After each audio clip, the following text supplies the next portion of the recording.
Cruz on media. This is Coming Out Stories. It's a podcast about one of the most important conversations of your life. I'm Emma Goswell. You're now going to hear a coming out story from Appollonia Cruz, a Puerto Rican drag queen, but she's got a much better name, the Queen of the Bronx. Well, I knew it since when I was in preschool. Before I entered first grade, I knew there was something going on. How come? What were you thinking? Because I found the boys cute. Yeah. And the girls, they were just my friends. So I told myself, interesting. Because I remember I had a crush on someone. At that time, we were really great friends. I was a child, but I had like a kid crush. And then I was like, maybe it's because I see this other person like a brother. It was nothing sexually. It was I liked the person. 'Cause I was very young. I was a child. But as I went to elementary school and when I was in second grade, I knew what was going on. And what was it like then growing up in the Bronx? Is it somewhere where being gay is tolerated, or did you fear that it would be difficult to come out? Back then, I had a family member that was a club performer back in the day.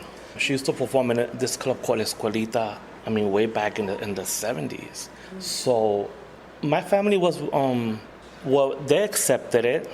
It was well accepted. I didn't feel any backlash on it at all. I was raised by my mother, single parent. My sperm donor, I call him the sperm donor because he was never a father. When he found out, he was very upset. Oh, he was furious. So how did the conversation go with your mum then? Was she the first one that you came out to? I actually never came out. I never actually labeled myself gay either because I had girlfriends. I had girlfriends until my 20s. Someone was telling me, so what are you? Are you gay, bisexual? What are you? I'm like, I'm whatever. I'm whatever I feel in the moment. That's how I used to say. I never labeled myself as a gay person until my adult life when I say, okay, I'm strictly into men. That's how I did. Maybe if you'd had the term, you might have said you were pansexual then. Exactly. But I guess, what was this, the 80s? Or? No, that was the 70s. 70s? Oh my God. I'm old. You're older than I thought. Thank you. You look so beautiful. I was born in the 60s, so, I've been around the block a couple of times. But even though people say I look young, very young for my age, that's my positive life, the way I think. Keeps me young. Okay, so you came out in the 70s in the Bronx. Yeah. So what was the reaction? I was experimenting in the 70s because I had a lot of questions that I had no one to ask. I didn't ask anybody. So it was just me experimenting. Do I like boys? Do I like girls? But did you find boys to have relationships with? No. I had, in my lifetime, believe it or not, I had one boyfriend. No! And people don't believe that. One boyfriend, one person that I could call, that was my boyfriend for 5 years. How come, do you think? Is it something you're searching for still? I don't know, it just happened. It just happened. It was a coworker. I had a big crush on him, and it just happened. We dated for 5 years when I was in my 20s before I moved to South Beach when I was 25. Did you bring him back to introduce him to your mother? Oh, yeah, yes. He was my coworker, became my best friend. My family really liked him. Mm-hmm. They all knew what was going on. They just didn't say anything. Because I was very private. I still am, actually. But you said your dad was angry. Oh, he was very upset. What happened? He was just furious. He was hoping I die. He was hoping I died of AIDS, actually. He said that? He dedicated a song to me. He didn't tell me personally, but he told my mother. It's a Spanish song about a father that talks about his son, and then at the end of the song, the son dies. So he dedicated that song to me. My mother didn't tell me that until I was older. If she would have told me that when I was younger, there was going to be a situation with me and my father. Do you not speak to him anymore?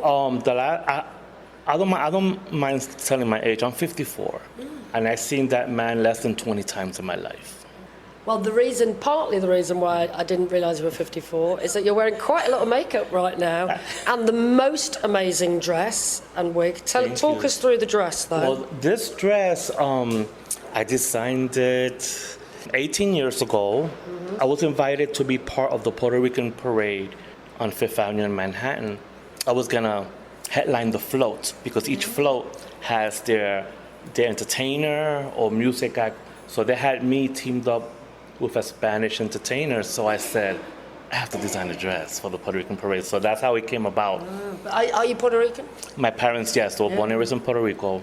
My great-grandmother from African descent, we got Spaniard, French.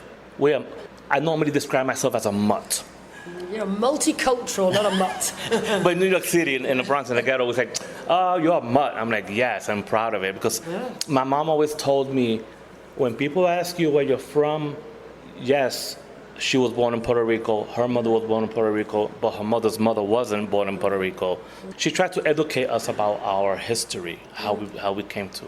And it sounds like, she's Puerto Rican. The Puerto Ricans are quite easygoing then. They're not. Yes. There wasn't that big issue about you being gay. No. The family was, they accepted it. Plus, I have other gay members in the family, so it wasn't a big. Another gay in the Puerto Rican family. Maybe they went when they found out that I do drag for a living. Yes, so I was going to come on to this. So you said you kind of come out twice, haven't you? You've come out as being gay, and then you've come out as being a drag queen as well. How was that? Well, when I was 6 years old, I used to design clothes, costumes. Halloween costumes for myself, Halloween costumes for my little cousins. I used to design gowns for the Barbie dolls. Everybody thought I was going to be a fashion designer when I was little. So as I was getting older, I kept on doing costume designs. When I was in my late teens, I was a club kid. In New York City and in Miami, a club kid is when someone wears just crazy, elaborate costumes just to go to a club. Like over here back in the day, Studio 54, I was too young at that time, but Studio 54, I was told, people used to wear elaborate, crazy costumes. So that's what I used to do when I became of age, when I was 19, in my 20s and 30s and 40s. I love wearing costumes. That's why I started in 1991 in my drag in Miami. Are you performing in Miami, did you? Yes, I started my drag on South Beach, Miami. There was a club in the tip of Miami Beach called Amnesia, which was incredible, an open-air club. And there was one that's called Warsaw, this club called the Kremlin, which is now called Score.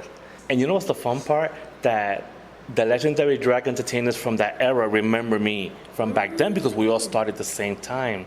So I'm guessing if you did that as a career, yes, it's not the sort of career you have to worry about coming out into your. Well, I used to work in the food and beverage industry before I started doing drag. Then I stopped and I said, you know something, I'm gonna do drag. So that's what I did, and the rest is history. And in fact, you've got an amazing name. What was your full official title? The title was given to me by the politicians in New York City, by the Bronx Borough president, the senators of New York.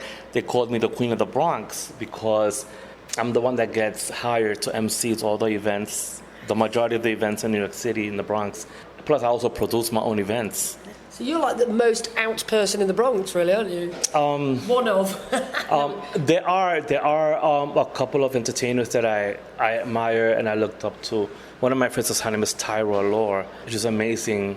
She's from Trinidad and Tobago. She's also from the Bronx, and I have to give her props because I love her to death. She comes on this TV series called Pose. I don't know if you heard of Pose. No. You haven't heard of it? Well, you have to check it out. Called Pose. Amazing girl. So is there much of a drag scene or gay clubs in the Bronx, or do you have to go into Manhattan, really, downtown? Unfortunately, the drag scene in the Bronx is really, the gay club scene is non-existent.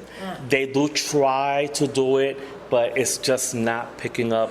I've been trying for years, but when a promoter like myself tries to do business with a straight owner of a venue, they give you a little speech, and in that speech, you know if they're going to screw you over. So I backed down of the meeting very easily. I told them, no, this is not going to work. Okay. Thank you for your time, and I keep on walking. Because I've tried to do club nights here, and we get screwed over by the straight owners. That's a shame. What would you say to sort of young kids growing up in the Bronx today who might be questioning their sexuality or even their gender identity? What would you say to those young people growing up? I would tell them, be yourself. If you need to speak to the veterans in our community, they could come speak to me. Contact me, Appollonia Cruz. They could Google me. They could find me on Facebook.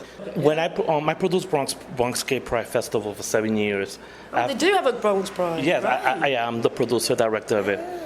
Actually, I saved Bronx Pride Festival. in July. And before I saved the festival, I was a co-host for over 10 years, like 15 years. When the organization went bankrupt and they closed down, I said, I refuse to let Bronx Pride die. So I teamed up with a group of people and we kept it alive, but I'm the sole survivor of the committee that existed when we made the festival 7 years ago. Keep it going. I said, no, I fought for it in 2012, and I'm still going to fight for it from now on. Cool. So what would you say to those young people growing up in the Bronx? I would just tell them, listen, there has to be a gay person around your area. I could go in the most weird, I don't want to use the word weird, but I could go anywhere and I'll see a gay person. Yeah. I went to Amish country and I met a gay Amish, but he was closeted.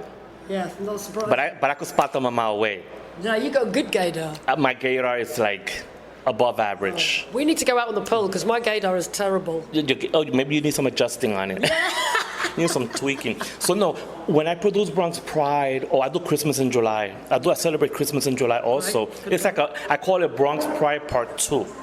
And I have had gay young kids that ask me questions and that they're wanting me to be a moderator when they speak to their parents about it. I've done that many times. A couple of years ago, this kid, 12 years old, he wanted to tell his mom, and he didn't know how. But I remember them for going to the Pride several years. So I grabbed her, and we went to the corner while the festival was going on.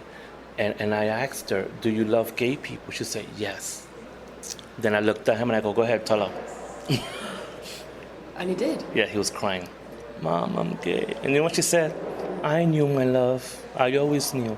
Maybe that's why she brought him to the Pride Festival. Exactly. But he didn't see it that way because she never told him. I guess she was guiding him to see if he's eventually going to come out to her. And he just didn't know how. He was terrified. What a lovely mother. Yes, and that happened many times. That happened with young lesbian girls too. That they just did not know how do I tell mom? How do I tell dad? Or whoever's raising them, how do I come out? When in reality, they all knew. They all knew they were gay. They were just waiting for the moment. I never told my mother I was gay. She knew. She knew. Everybody was telling her. Everybody was spilling the beans. Plus, like I said, I used to design a lot of clothes when I was in 5th grade. So we had a friend of the family. She's like an aunt. She worked in this garment district, and she used to bring a lot of materials at home. And I used to design these beautiful clothes for my cousins, for my sister's Barbies, my cousin's Barbies. My mother one time she told her, stop bringing him materials. I don't know if she felt a little awkward about it, but I felt she was afterwards when the lady told me. I was like, no wonder she was very tough on me. But my mom, I love her to death. I bet she's so proud of you now. Oh, she is. I'm frequently coming out on television and newspapers and everything. When she sees me, she starts calling everybody.